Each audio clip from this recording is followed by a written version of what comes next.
हमारी मांग है, इस देश को चलाने के लिए, कानून बनाने के लिए पार्लियामेंट होती है। बिना बहस के जब भी कानून बनेगा देश ऐसे ही सड़कों पर उतरेगा। तो आज जरूरत है कि 543 सांसद मिलकर के इस पार्लियामेंट में फिर से बहस करें कि क्या इस देश के किसानों और मजदूरों की आय बढ़ रही है। अगर देश का किसान और मजदूर क्या इस समय देश में खुशहाल है, क्या लगातार उसकी इनकम बढ़ रही है। मेरे मित्रों, ये सरकार फंडदाता लोगों के लिए चल रही है, ये सरकार अन्नदाता के लिए नहीं चल रही है। जो लोग उनको चंदा देते हैं, जो उनको पैसा देते हैं, जो चुनाव में फंड देते हैं, ये सरकारें उनके लिए चलने लगी हैं। पार्लियामेंट में बहस उनके लिए हुई। लॉकडाउन में जिस तरीके से ये कानून बनाया गया, इस कानून की कोई जरूरत नहीं थी। मेरे मित्रों, इस देश का किसान अगर अपनी फसल बेचना चाहता है तो वो कहते हैं वो कहीं भी बेच सकेगा। तो मैं पूछना चाहता हूं सरकारों से, क्या अतरेटा और मदनिया और मौन के किसान गुजरात बेचने जाएंगे क्या?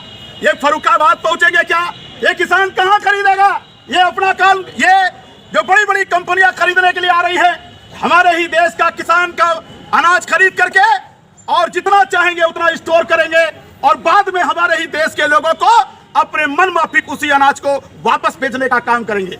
इस देश की सरकारें सेना के लिए, हॉस्टल के लिए और तमाम गरीबों को अनाज बांटने के लिए अनाज खरीदने का काम करती है। अब ये देश की सरकारें बड़ी बड़ी कंपनियों से अनाज खरीदने की साजिश कर रही है। इसलिए हमारी मांग है कि एमएसपी को इस देश में कृषि कानून के तहत एक संवैधानिक कानून बनाया जाए। जिस तरीके से डीजल और पेट्रोल एक कीमत पर पूरे हिंदुस्तान में खरीदा जाता है, उसी तरीके से इस देश के किसानों की फसल एक कीमत पर इस देश में खरीदने के लिए कानून बनाया जाए। अगर उससे कम पे खरीदा जाएगा तो चाहे सरकार खरीदे और चाहे कोई बड़ा उद्योगपति खरीदे, उससे कम पे खरीदना अपराध माना जाए। और दूसरा हमारा आपसे यह निवेदन है कि बिना बहस के जो ये कानून बना है, पुनः पार्लियामेंट में बहस कराई जाए और देश हित में मजदूरों और किसानों की बेहतरी और खुशहाली के नाम पर चर्चा कराई जाए। क्या इस देश का किसान और मजदूर खुशहाल है? हमारे सामने राजस्व विभाग के अधिकारी हैं। मैं साफ साफ शब्दों में कहता हूं, जब इस देश की सरकारें किसान की जमीन निःशुल्क नापने के लिए तैयार नहीं है, तो इस देश के किसानों के लिए आय कैसे बढ़ सकती है?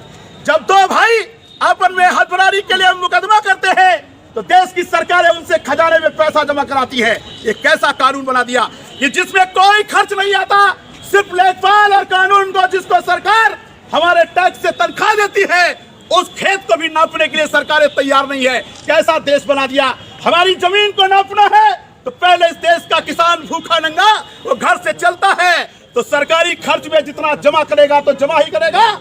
अगर ऊपर से भी खर्च करने की जरूरत पड़ी तो ऊपर से भी खर्च करेगा। तो देश में कैसे किसान खुशहाल हो सकता है? ये बहस की जरूरत है। अगर इस देश में ये बहस नहीं होगी तो हमारा मानना है कि देश किसान, मजदूर और व्यापारियों से चलता है। देश कोई टुकड़ा नहीं है, देश में रहने वाले लोगों से देश बनता है।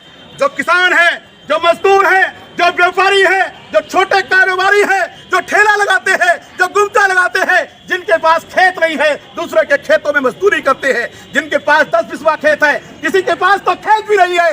तो इस देश में ये कानून बने कि देश में जितने भी भूमिहीन हैं, क्या इस देश की सरकारें उनको जमीन देने के लिए तैयार है? क्या इस देश के किसानों और मजदूरों के लिए कोई कानून बनेगा? मेरे मित्रों, मेरा साफ साफ आरोप है, ये बिना बहस के कानून बनाया है।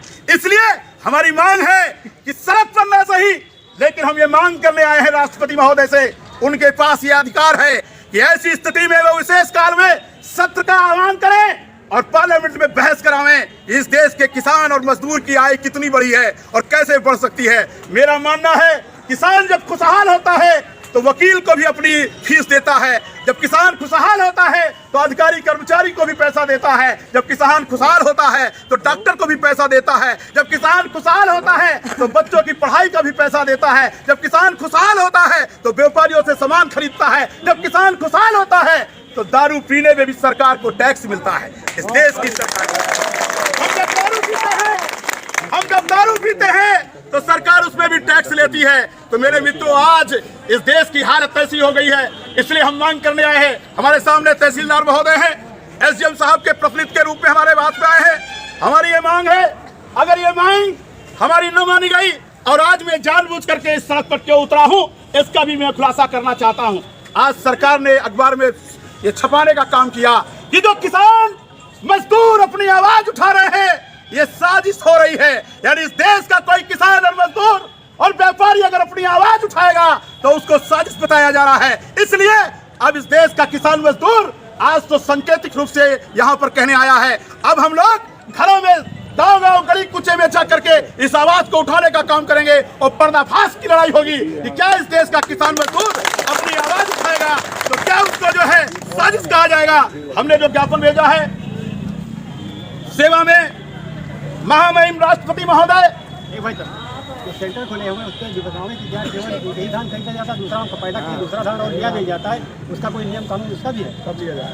लेकिन मोदी सर पैदा किए हैं लेकिन लेने करें हम केवल वही लेंगे बहुनी, क्या ये नियम मोती में जो है कम आता है वो तो ठीक है, तो लेकिन 18 में लेते हैं कमीशन लेकर के, 15 में 16 में लेते हैं कमीशन लेते हैं, ऐसा नहीं है। कई धान सेंटर में लेते हैं। बीज खुद देती है, उसकी फसल को सरकार की लेने की जिम्मेवारी बनती है। धान की फसल की बीज सरकार ने खुद मुहैया कराया। अब वो फसल कैसी है कैसी नहीं है, अगर सरकार के ऐसा कोई नियम है तो उसको निरस्त किया जाए। जो किसान फसल तैयार करे उस सरकार की फसल को सरकार की लेने की जिम्मेदारी बनती है। हम ये मांग करते हैं और ये साजिश है। तहसीलदार साहब आप नाराज होंगे लेकिन आप सब जानते हैं, सरकारें जानती है कि ये जो फसल खरीदी गई है ये बिचौलियों के माध्यम से खरीदी गई है। 100 रुपए 200 रुपए क्विंटल पहले एडवांस दिया जाता। ये सही है कि खाते में पैसा पहुंचाया जा रहा है, लखनऊ से पहुंचाया जा रहा है, लेकिन टोकन के नाम पर एक बहुत बड़ी साजिश है। जो कि आप अधिकारी हैं, आप कागज चेक करोगे, आप कागज पे सब कुछ सही मिलेगा, डीएम भी चेक करेंगे तो सब कुछ सही होगा, लेकिन जो टोकन की बीमारी है वही गहरी साजिश का हिस्सा है। गरीब राम भरोसे राम दिन गिर रहा घसीटे जब लेने जाते हैं तो उनको मार्च का टोकन और फरवरी का टोकन दिया जाता है, और जब एडवांस में पेट भर दिया जाता है तो उसको दिसंबर का टोकन दे दिया जाता है। ये मैं कहना नहीं चाह रहा था, लेकिन ये सब कुछ कोई तहसीलदार महोदय नहीं कर रहे हैं, ये देश की सरकारें कर रही है। इस सिस्टम को सरकार अच्छे से जानती है।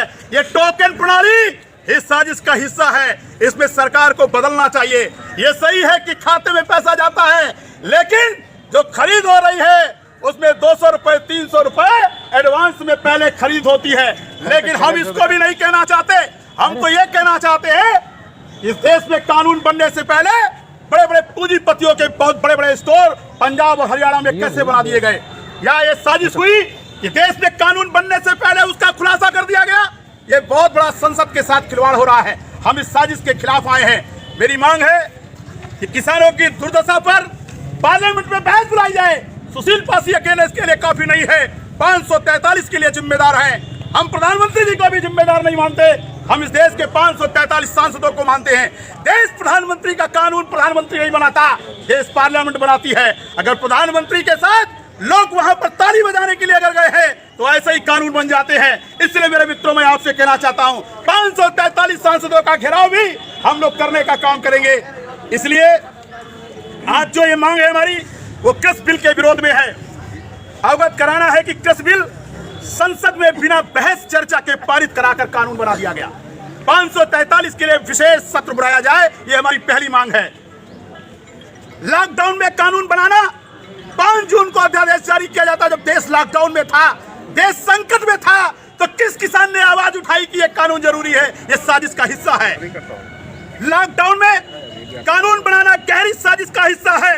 इस कानून में सिर्फ राजनीतिक चंदा फंडदाताओं को ही फायदा होगा, अन्नदाताओं के नहीं।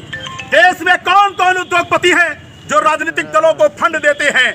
मेरा सीधा आरोप उनके लिए है, ये सरकार केवल फंडदाताओं के लिए चल रही है। इस पर भी पार्लियामेंट में बहस होनी चाहिए और देश के सामने ये खुलासा होना चाहिए कि कौन कौन लोग हैं और कितना चंदा इस सरकार को देते हैं। दूसरा, किसान मजदूरों की आवाज को साजिश बताना देश के लिए शर्मनाक है। आज की यह टिप्पणी देश के किसानों को आंदोलित करने के लिए मजबूर करती है। मैं प्रदेश सचिव कांग्रेस का सैकड़ों किसान मजदूरों के साथ आज दिनांक 16 दिसंबर को महाराजगंज तहसील पर प्रदर्शन कर निम्नलिखित बिंदुओं की मांग करता हूं। देश की संसद का शीघ्र सत्र बुलाया जाए जिस पर कृषि बिल पुनः बहस करके कृषि कानून को निरस्त किया जाए। हम सड़क पर नहीं चाहते, ये एक हम मांग करें और कानून को निरस्त किया जाए। हमारे देश में संसद की गरिमा है, पुनः सत्र बुलाया जा सकता है और इस पर बहस होकर के देश के इस कानून पर बहस होनी चाहिए। संसद में किसान और मजदूरों की आय पर चर्चा होनी चाहिए। देश में यह तय करना चाहिए क्या कोई जो खेती केवल करता है वो खेती खरीदने लायक बन